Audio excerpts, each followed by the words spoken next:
Former Baltimore Police Commissioner Kevin Davis will soon be the new chief for the Fairfax County Police Department. Davis began his career with Prince George's County Police and he rose to assistant chief of that department despite a record of use of force cases. In a story you'll see only on News 4, Prince George's Bureau Chief Tracy Wilkins explains why one county resident says he can't forget his encounter with Davis. A warning, we want to advise you that some of the images in this report are disturbing. At 52, Mark Spann still can't forget what happened nearly 30 years ago, the summer before he headed to law school, when he was stopped by then Prince George's County Police Officer Kevin Davis in front of his family's Temple Hills home. At that point in my life, I was under the ideology that all police are here to help to serve the community. And this is where the incident occurred, when he had me on the ground. News 4 covered Spann in 1993 with the blood from his injuries dried on his face.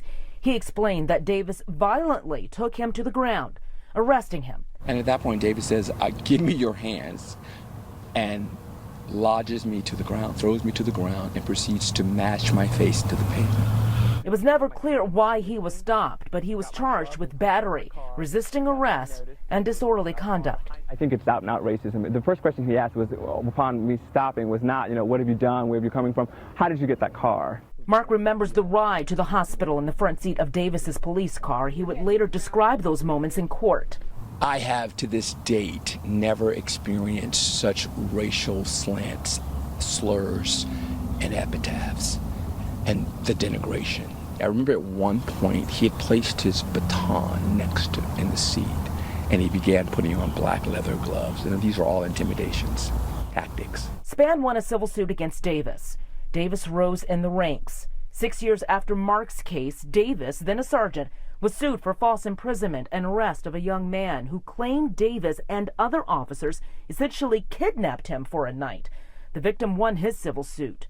Davis went on to become assistant chief of the department before leading Anne Arundel County and Baltimore City's police departments. I'm incredulous that this person could rise in the ranks of helping to serve a community, any community. Kevin Davis released a statement to News 4 saying, "I'm proud of my long career in law enforcement that includes leadership roles as assistant chief, chief, and commissioner in 3 large jurisdictions. A career that includes a history of reform accomplishments, a demonstrated commitment to diversity, crisis intervention, use of force de-escalation, body camera implementation, and police discipline transparency. I look forward to leading Fairfax County into a bright future of world-class constitutional policing." Davis did not respond to my request for a sit-down interview with him and Spann.